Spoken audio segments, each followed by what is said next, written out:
السلام علیکم ورحمۃ اللہ وبرکاتہ۔ الحمد للہ وکفیٰ وسلام علی عبادہ الذین اصطفیٰ، اما بعد فاعوذ باللہ من الشیطان الرجیم، بسم اللہ الرحمن الرحیم۔ وضرب اللہ مثلا للذین آمنوا امرأة فرعون اذ قالت رب ابن لی عندک بیتا فی الجنہ، وقال النبی صلی اللہ علیہ وسلم لا يرحم اللہ من لا يرحم الناس، او کما قال علیہ الصلاۃ والسلام۔ معزز سامعین کرام، بزرگوں، دوستوں، عزیز بچوں اور میری پردہ نشین ماں اور بہنوں، آج کا یہ پروگرام یہ شادی کے سلسلے میں رکھا گیا ہے، اور اس نسبت کے لیے رکھا گیا ہے کہ ہم سب مسلمان ہیں اور سنت نبوی کے مطابق زندگی گزارنے والے ہیں۔ اس لیے ہماری زندگی شادی کا ہو یا کسی دوسرے موقع کا ہو، ختنہ ہو یا عقیقہ ہو، پیدائش کا مرحلہ ہو یا انتقال کا مرحلہ ہو، وہ سارے کے سارے لقد کان لکم فی رسول اللہ اسوۃ حسنہ، نبی کے اسوہ کے مطابق ہونا چاہیے، نبی کے شریعت کے مطابق ہونا چاہیے۔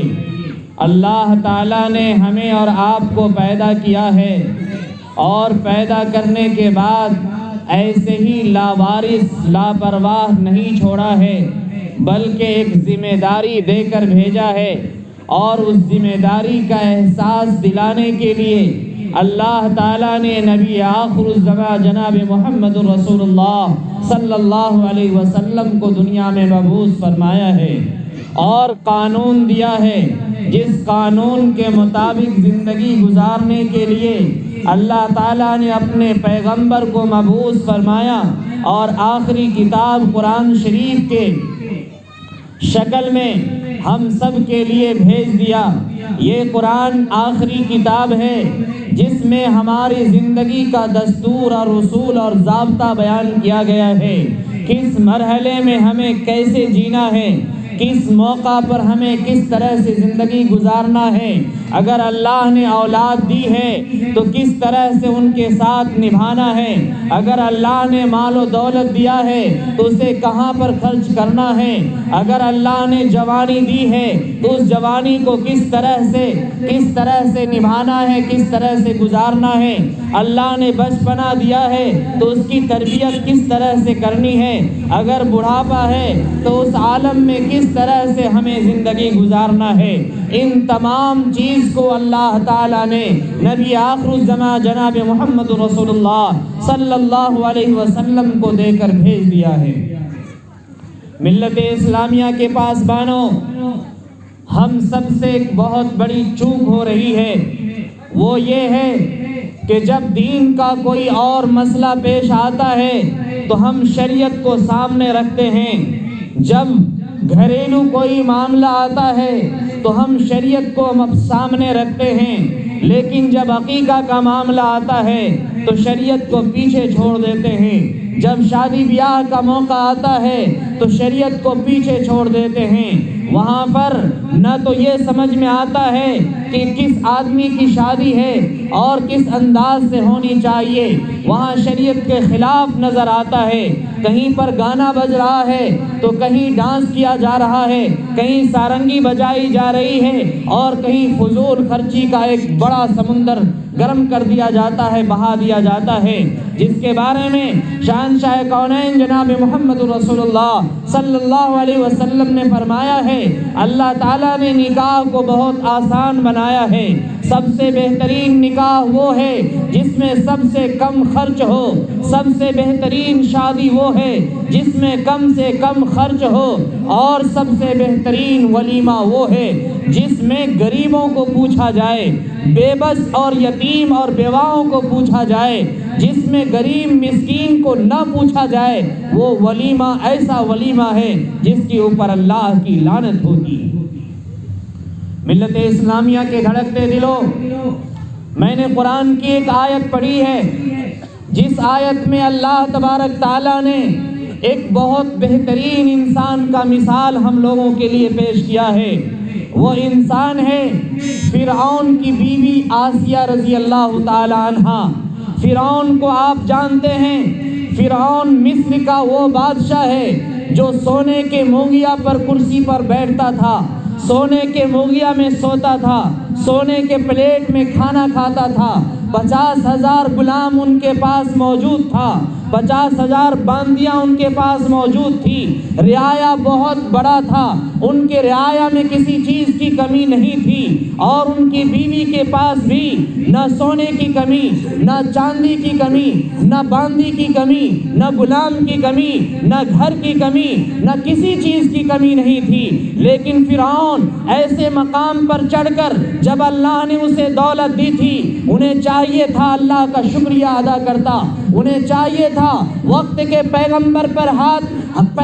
کے ہاتھ پر ہاتھ دے کر وہ اللہ کے نبی کو نبی تسلیم کر لیتا، اللہ تعالیٰ کی وحدانیت پر یقین کر لیتا، لیکن انہوں نے ان سے بغاوت کی اور ان سے لڑنے کے لیے آمادہ ہو گیا۔ اور جب وقت کا پیغمبر اذهب الى فرعون انه طغى فقل هل لك الى ان تزكى، جب ان کے پاس وقت کے پیغمبر موسیٰ علیہ السلام تشریف لے گئے، اللہ تعالیٰ نے کہا اے موسیٰ جاؤ فرعون کے پاس، فرعون حد سے تجاوز کر چکا ہے، فرعون بہت بڑا اپنے آپ کو ظالم سمجھتا ہے، متکبر سمجھتا ہے، غرور میں ہے، وہ پیسے کے بھوت اسے پکڑ رکھا ہے۔ انہیں جا کر کے کہو سلیقے میں آ جاؤ، اللہ کو ایک مان لو، نبی کو اپنا نبی تسلیم کر لو، اور ان سے کہہ دو یہ سب اللہ کی دی ہوئی امانت ہے، اس کو اللہ کے راستے میں خرچ کرو، اور اللہ کے راستے میں خرچ کر کے جنت میں اپنا ایک مقام حاصل کرو۔ سارا مال اللہ کے راستے میں خرچ نہ کرو، بلکہ اپنے لیے، اپنے گھر والوں کے لیے بھی رکھ لو، اور اللہ کی بنائی ہوئی زمین پر فساد برپا نہ کرو۔ لیکن انہوں نے نہیں مانا، انہوں نے وقت کے پیغمبر کو کہا انا ربکم الاعلی، میں سب سے بڑا خدا ہوں، میں سب سے بڑا پرمیشور ہوں۔ اللہ تعالیٰ نے موسیٰ علیہ السلام کو کہا کہ آپ سمندر کے راستے سے نکل جائے، لیکن یہ واقعہ آپ کو بعد میں بتاؤں گا۔ حضرت یہ فرعون کی بیوی کا نام آسیہ ہے، آسیہ یہ فرعون کی بیوی ہے، انہیں نہ زیورات کی کمی ہے، نہ مکان کی کمی ہے، نہ کسی بھی چیز کی کمی ہے، بال جھاڑنے کے لیے الگ خادمہ، اور اس کے لیے کنگھی اٹھانے کے لیے الگ خادمہ، آنگن میں جھاڑو لگانے کے لیے الگ خادمہ، پانی لانے کے لیے الگ غلام، ہر کام کے لیے الگ الگ وقت میں الگ الگ غلام اور باندیاں تھیں۔ سونے جواہرات کی کوئی کمی نہیں تھی، لیکن ساری چیزوں کو لات مار کر آسیہ نے فرعون سے کہا اے بادشاہ سلامت، یاد رکھیے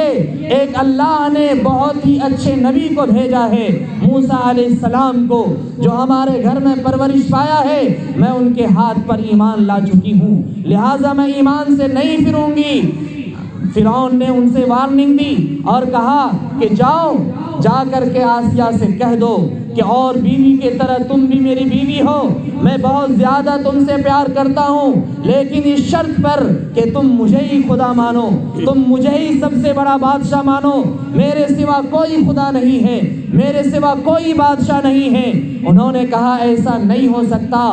جو موسیٰ صحیح راستہ دکھایا ہے، صحیح مقام سمجھایا ہے، صحیح دین لے کر کے آیا ہے، میں اس کو نبی مان چکی ہوں، میں اس کے رب کو اپنا رب تسلیم کر چکی ہوں۔ فرعون نے کہا ان کو آخری وارننگ دے دو اور کہہ دو جو سونے جواہرات کے جتنے بھی تمہارے پاس زیورات ہیں وہ سب چھین لیے جائیں گے، مکان سے تمہیں در بدر کر دیا جائے گا، تمہارے جسم سے چمڑی ادھیڑ دیا جائے گا، اور نمک مرچ جسم کے اندر لگا دیا جائے گا، بوٹی بوٹی کاٹ کر آگ میں ڈال دیا جائے گا، اس لیے آخری وارننگ ان کو دے دو۔ لیکن قربان جائیے،